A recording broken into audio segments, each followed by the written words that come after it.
Welcome to Careers Unwrapped, where we delve into real-life career stories from successful people who've been through it all, the ups and the downs. We'll get their raw, honest, actionable advice and be the careers talk they wish they'd had when they started out. As someone who has had a varied career, from soldier to salesman, expedition leader to entrepreneur, he knows firsthand that your career doesn't always lead you where you expect it to. Here's your host, Mark Fawcett. So hello and welcome to Careers Unwrapped. I'm your host, Mark Fawcett, and with me today is Hilary Owen. Hilary is the head of marketing at Escape the City. So that's a company that aims to actually help people quit their current jobs and find work that matters more to them and to the world around them. Prior to that, Hilary's worked in London, she's worked in New York and in Hong Kong, fashion, brand and content marketing. And she's currently often working remotely whilst actually traveling around Europe at the same time. So Hilary, welcome to the show. Thank you for having me, Mark. I think what's useful, first of all, is let's just dive into what you do now, the nature of the work as head of marketing, and what a week by week fills your in tray. Yeah. So, as you said, Escape the City is a kind of a jobs board, but also kind of a community for inspiration for people who want to do something different and put purpose at the heart of their careers. As in my role at Escape, it's quite a broad marketing role, so touch on creating content that is going to inspire people and that is going to be useful and give them advice, but also working directly with organizations to help attract people with kind of, the way that they're presenting themselves. And that's, within that, there's social that comes from that, managing people. So there's quite a few different facets, which I personally really enjoy because it keeps every week different and interesting. And actually, no week really is the same, which is great. And as you touched on, Mark, it's a 100% remote company. So everyone is based all over. Someone in France, Portugal. I'm currently in Cornwall at the moment. And actually that's brilliant because it means I can either work from home or I often go up to a co-working space to get that community feel. Yeah, that's probably it in a nutshell. And so the working remotely, a lot of us are more used to spending some days in the office, some days at home, but you spend no days in a group office at all. And you've been traveling around Europe in a converted van. Yeah. What are the obvious advantages, or perhaps what are the advantages that has brought to you, but also when's it been hard? Yeah, I think for me personally, the advantages are huge. I think it gives you so much flexibility to plan your time as you choose. And I'm really lucky that at Escape, I have a lot of autonomy in order to do that. I think obviously the obvious one is I can work from wherever. So we spent quite a lot of time going around Europe in the van and then went to Panama last year for 3 months and worked from there. And I think that having that remote flexibility is brilliant. In terms of issues, I suppose it's harder when you work with a team remotely to connect. And actually, sometimes there are some conversations you need to have, or even just bonding, I suppose, that is harder to do. But we have a couple of team retreat each year, which really helps. But I think probably that. And I think also you have to make sure that you do get out of the house and you don't. That's why I split my time between a home and a co-working space, because otherwise you don't really have that. It's harder to create separation at the end of the day. And how do you help the younger or newer staff really get embedded in the business and learn and develop themselves when they're not with other people? Yeah, I think it's a totally different way of doing it. I think just having regular Zoom calls with them and regular check-ins, check they're okay. We have morning calls every day at 9:00 and just, have a chat, talk about what you had for dinner the night before, what you did at the weekend, that kind of thing, and try and build it in that way. And in terms of learning, again, because it's remote, we might be I might do a video voiceover and send it to them if I'm trying to show them something specific, or if we'll go on a call and then share screen and do it together. So it's just trying to find ways around it, but making sure you have still got that, like you say, there's the learning side and then there's all connection and just trying to do everything we can. But obviously, as there are so many tools and tech available now, it's easier than ever, I think. So the sort of people who come to Escape City are looking to change a career. How do they successfully manage changing a whole career from a completely different role or sector into a new one? That's a very big question. I suppose we're at this point now where gone are the days when it was frowned upon to change your career or even have a gap on your CV. And I think it's actually a brilliant time to be whether you're like starting your career or moving in a different direction, because careers very much can be non-linear. They can be squiggly. And actually, I think that my experience is that it actually really helps to have that, because you learn so much and you experience so many different things. So I think firstly, it's remembering that your career path isn't a destination. It doesn't need to be perfect. And actually, it's a journey. And I think always like reframing it to chase your curiosity rather than finding your passion, because that doesn't necessarily, it might exist for some people, but it doesn't have to. So I think being really open, I think practically there's a few things that can do. I think, first of all, set yourself some time aside, take stock of any strength that you have. What positive feedback have you received? What achievements are you proud of? How are you most productive, and what do you actually enjoy doing? 'Cause there's clues in that of like what certain qualities will inform that and where that could take you. And I think just reflecting on your career to date, what or who has motivated you, what drives you, like beyond the day-to-day responsibility. And I think once you've taken stock of your current skills, your strengths, your reflections on your career, I think from there you can pull out your transferable skills. My partner, actually, has been a teacher for 12 years, and he's just recently changed his career. He's starting a new job in September that are totally separate from teaching. And we went through all of this process together. And I think doing that with someone who is like in your life, it's a real eye opener, and actually really shows people have so many transferable skills that you might not necessarily spring to mind. And it's all just about how you then reframe those onto your CV and your cover letter. And I think that's a main one, really, is that actually if you craft your specific cover letter and CV per job, it really helps to make sure you are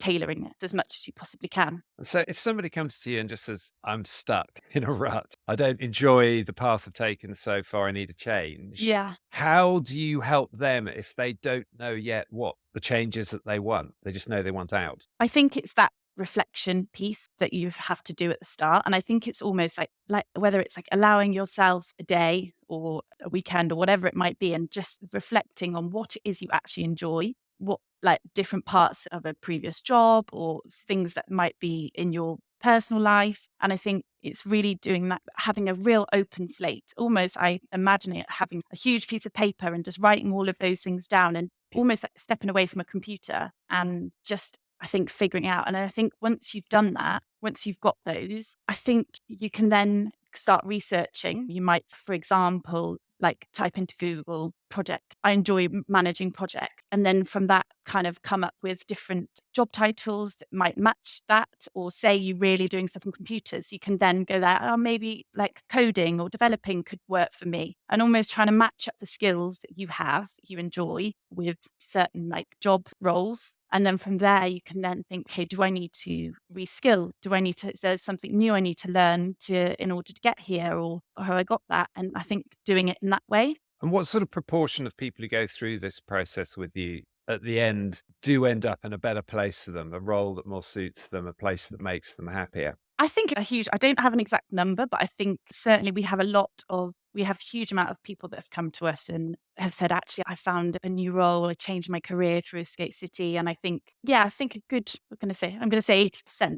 But I think it is just going through that process, and even just researching, scanning job descriptions, finding out how your skills fit into those different kinds of jobs, for sure, it really helps. And are there any common factors amongst the people coming to you, male, female, age? Are they coming from certain sectors that they're just not happy with? Are there any more common denominators amongst them? Yeah, I think largely, interestingly, it's probably about a 70% split of women versus men. And I don't know, I'm not quite sure why that is. I don't know if maybe women are a bit more open to change and chasing things, whereas men perhaps have more straight on their career path. But I think the other thing is we see there's probably two types of people. There's people who have come from perhaps more corporate jobs. They might have gone to university, gone straight into that kind of like milk round corporate job setup, and then being like, actually, this isn't nice. There must be more than this. And so we see probably about 50% of those. And then the other half are people who might have worked in startup environments or purpose-driven jobs, but they just feel like they're not progressing. And I think for them, that's kind of a way of changing as well. So if most of them are leaving something they're not entirely happy with, how do they assess that the next step is something they are likely to be happier in rather than just ending up feeling the same? How do they judge that it's the right culture, that it's the right company, that it's the right job for them? Yeah, I think it's a really good question, because I think especially if you've got to that point where you feel ready to take the leap, because it's a big step. And especially if you feel like I've spent 10 years doing this career and now I'm just going to throw it all away, and the next thing needs to feel right. And I actually think a lot of that comes down to the company. And as you touched on, like the culture. And so I would recommend doing as much as you can in order to find out about a certain company or a role. I think there's a few things. I think paying attention to the job description. If, for example, if you see a list of requirements and not much else, then that's a bit of a red flag. Whereas if you see it's got other information about like personal growth opportunities or an insight into what their culture, if they have like half day Fridays or anything like that, I think that really shines a light on you trying to figure out what the culture's like.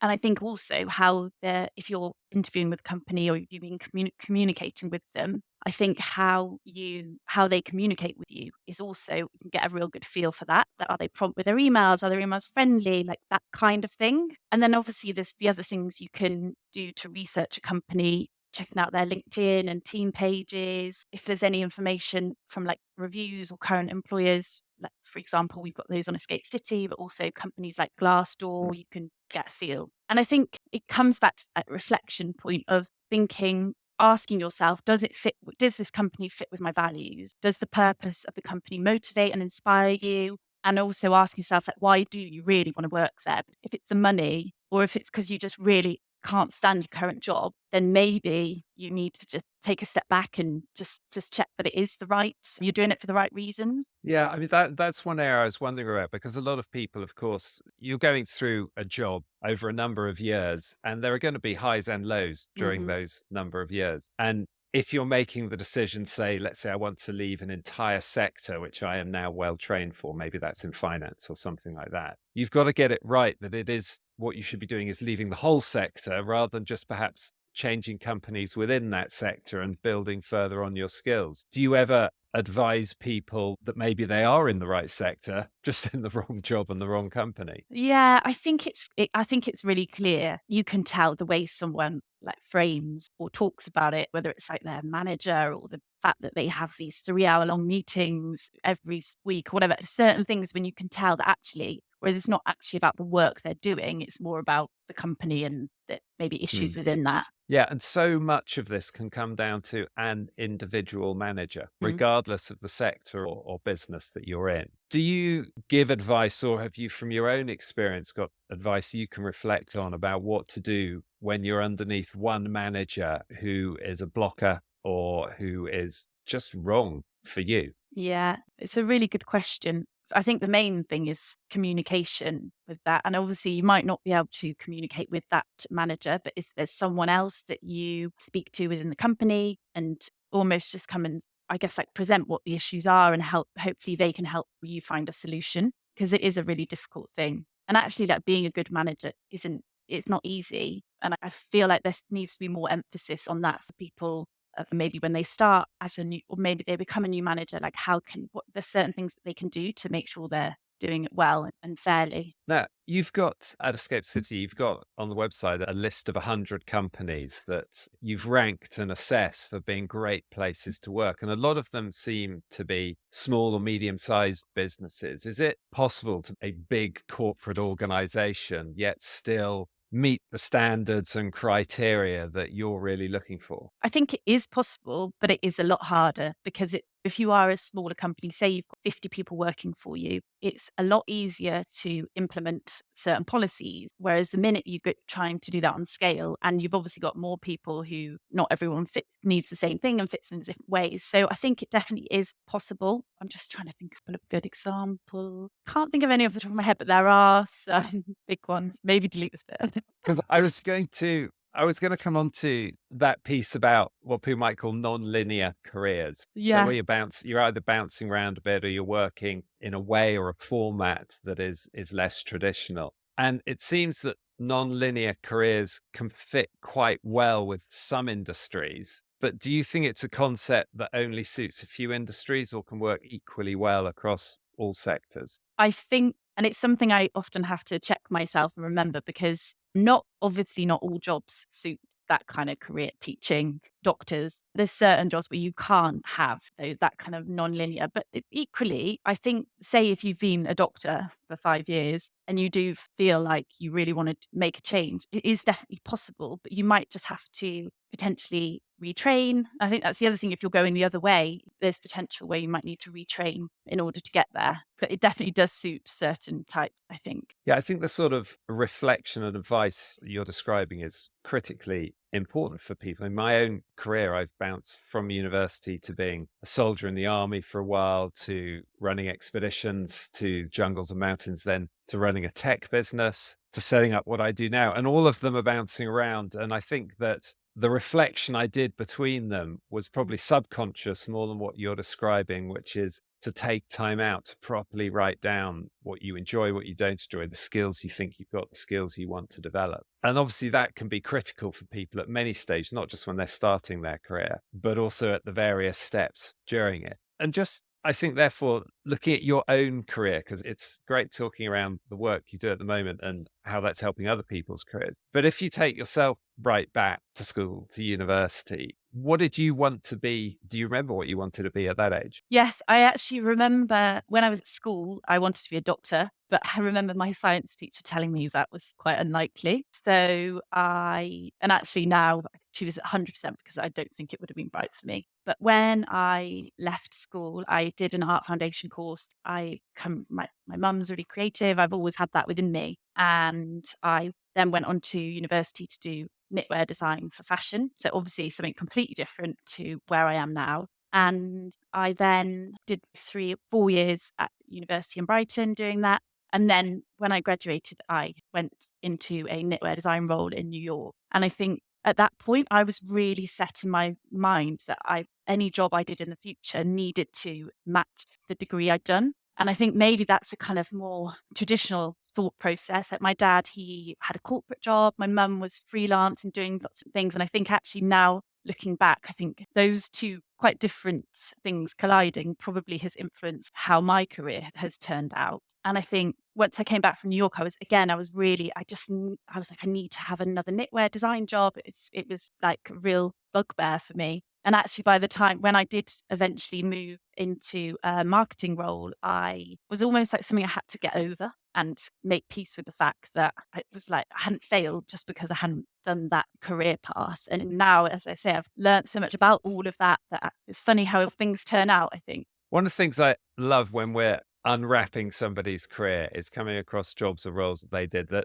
I'd never even thought was a job, but of course it is. And Yeah. so you moved to New York to design knitwear. Yeah. And does that mean that you were coming up with the original concepts, or are you actually taking them through to manufacturing as well? And perhaps just give us an example of products that ended up on the shelf starting in your creative mind. Yeah. It was when I was in New York, I worked for quite a big corporate fashion company. And so the work I did was very, obviously there were so many different levels within that. So for me, it would be sketching an idea or finding something that inspired me and then designing what that would look like on a jumper, for example. And it would then be sent to our factory in Hong Kong or Italy, and then they would then send it back. And it would be a process then of altering, going back, feeding back until it then got handed on to the next step, which was production. And they would decide what yarn it was going to be in, what sizes, range it would be, those kind of things. But then on the other side, I worked for a small cashmere company who were based in Hong Kong. And with that, I did everything from the start, designing the garment through to production. So there's different ways, and I suppose it's like with any job, isn't it? If you're in a smaller company, oversee more of it, and it's just what suits different people. Some people want to be more specialised and just be in one specific area. Some people prefer to have a broader view. And how often, when you were out and about, did you see somebody walking around wearing an item that you'd been part of the creation of? I think I saw it a couple of times. And I actually still have a few pieces that I've designed, which I feel like I'm never going to let go of, because it's just that thing and you know how long you spent on it. And I remember there's this one that I've got and it's got a really complicated like cable stitch. And yeah, you never let go of those things. I don't think you forget them either. And what did it feel like when you saw someone wearing one? Oh, I think you just feel really proud, but also it doesn't feel real. Yeah, I think proud. This is definitely a first for me discussing cable stitching on Careers Unwrapped. So how did you move from that into what is now the broad marketing sector? So when I came back from New York, as I said, I worked at a small cashmere company, and I worked there for 2 years. And after a while, they decided that they were going to focus more locally. So that job was coming to an end. But I was also quite unhappy there. And it's funny again how things turn out, because I was working at home on my own. They were based in Hong Kong and I found it really difficult. I didn't enjoy it. All I wanted was to be in a team, be around people, be in an office. And so I was just hunting for jobs. And I ended up getting a job as a VIP assistant at a company called Vestiaire Collective, who are like an online resale platform. And it was all, for me, it was just like a way out and to be in an office. And it was like a lovely office environment that we had team lunches, all of those things that I think when you're in your early 20s, just really, for me anyway, that's what I really wanted. So I did that. And then an opening came up at Vestiaire for a marketing assistant. So I applied, had to do a presentation, and anyway, got the job. And from there, I've just, I guess, gone through a kind of stages of doing a job for a little while and then moving up. And actually, that's, I guess, how I've ended up here. And so I find that interesting that a number of years ago, you were working from home remotely and unhappy. Yeah. And now you're working remotely and seemingly very happy. Yeah, it's so And so funny. what do you think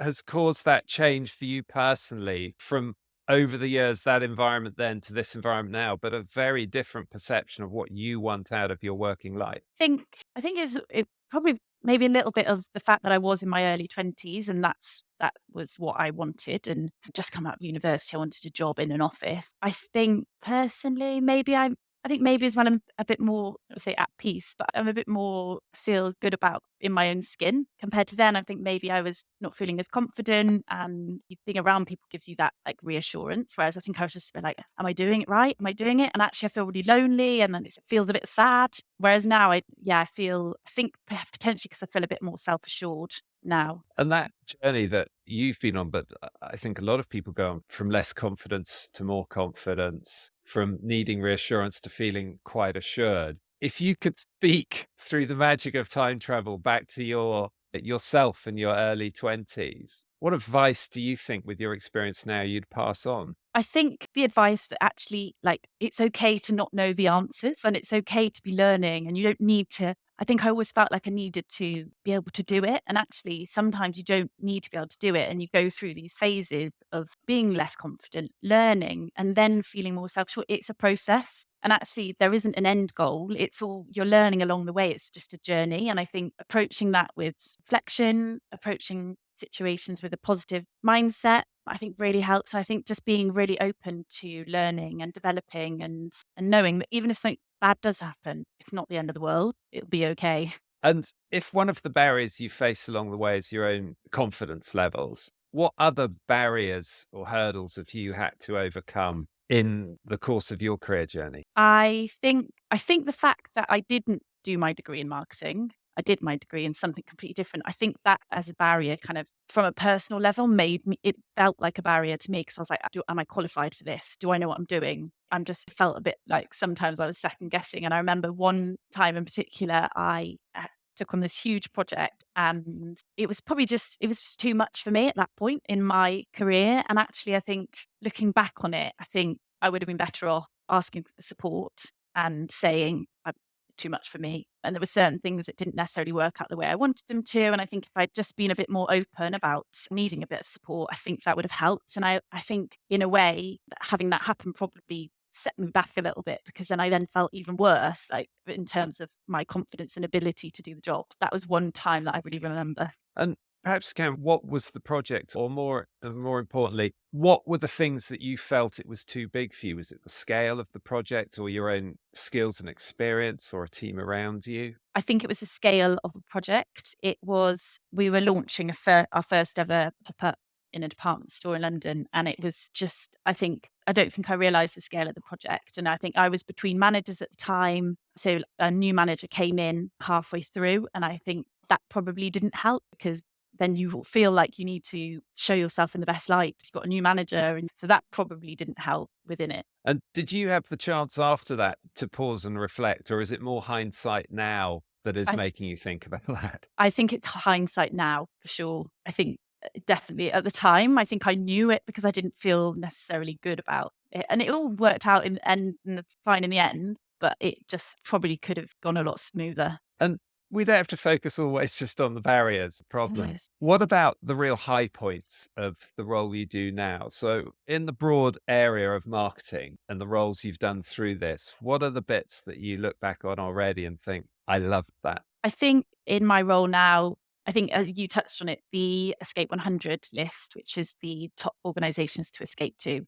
I love that. I think the whole process of that, and this is something that I enjoy as being part of a smaller team, is that I've just been involved in every single process of that. And we had 14,000 organizations nominated, and going through, obviously there's a system, but going through then and reviewing all the scoring and telling all the companies when they won. I love that. And I love the energy that brings. I think a part of the broader marketing role that I really enjoy is speaking to people, partnering with other organizations that are doing good things, and building connections. And also I think hearing stories of whether it's companies that have had an amazing new hire, or speaking to job seekers who have changed their career. I think that really brings great satisfaction. And on the journey so far, have there been any particular people who you can reflect upon and think they really helped me, whether consciously or unconsciously, they played an important part in your progression? I remember one of my managers at Vestiaire Collective. She was amazing, and she taught me about how to be a good manager. I think we used to sit down every week, and it seems really simple, but small things like her having her list, and then each week we would go through the list, and I would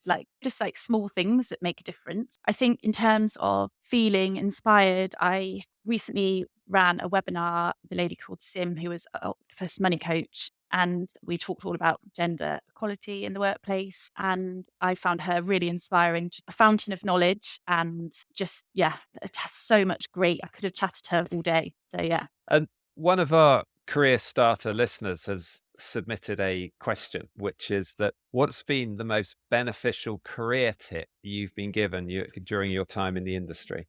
Career tip. That is a good question. I think probably one of the most beneficial things of it is just to keep learning, whether that's really consciously upskilling, or whether it's listening to a podcast, or whether it's, I think, just keep on learning and developing, and knowing that you don't have to, it's not an end goal. It is, as I touched on before, it's a journey, and learning along the way, it makes it all worthwhile. And at the end of the day, your career is for you. And I think putting yourself first within your career is really important. And you're in an interesting position because obviously you've got your own career to think about and to reflect on, but you're also deeply involved in many other people's careers during your current work. And I'd be interested to know what you've experienced and seen in general as changes in attitudes towards career and towards work since you started to where we are today. Yes, I think the main thing is, and I touched on this earlier when I was saying my dad was from quite a corporate background, is that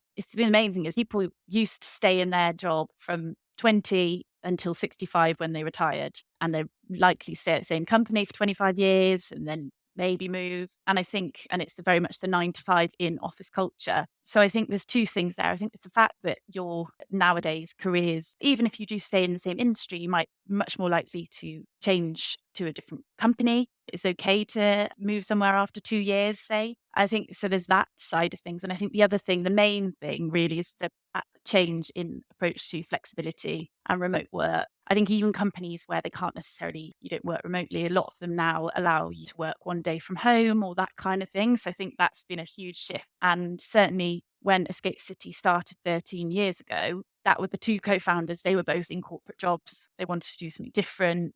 They knew there must be more to life than four grey walls. And actually, I think at that point, changing to a different job or working remotely, those were things that just weren't really done.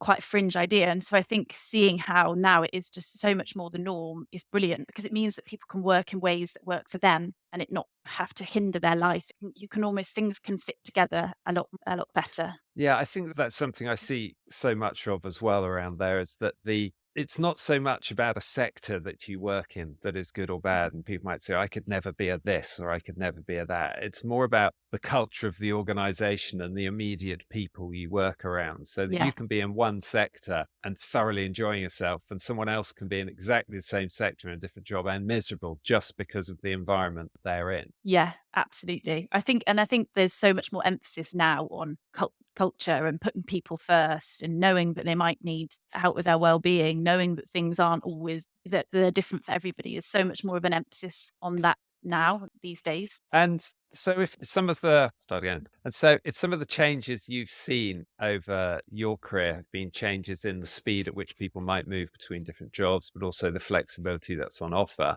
going forward, what are the changes we're going to see in coming years? I think it's going to be more and more about flexibility and remote work. I think that trend isn't going to slip, because obviously that came from lockdown companies having to do something about it. But I think that is not going to change. I think it's only going to become the norm. I think things like 4-day week and 9-day fortnight, again, that's happening more and more now in companies. And I think it's that whole conversation around work-life balance or life-work balance. So I think that's going to be a big thing. I think also younger people are caring a lot more about the purpose of the company that they work for. And I think that's something that's going to, again, just continue, and asking those questions about why a company is doing what it's doing and that kind of thing. So I think those are probably the three things: flexibility, the 4-day work week, and putting purpose first. And is there a risk of a clash at some point here?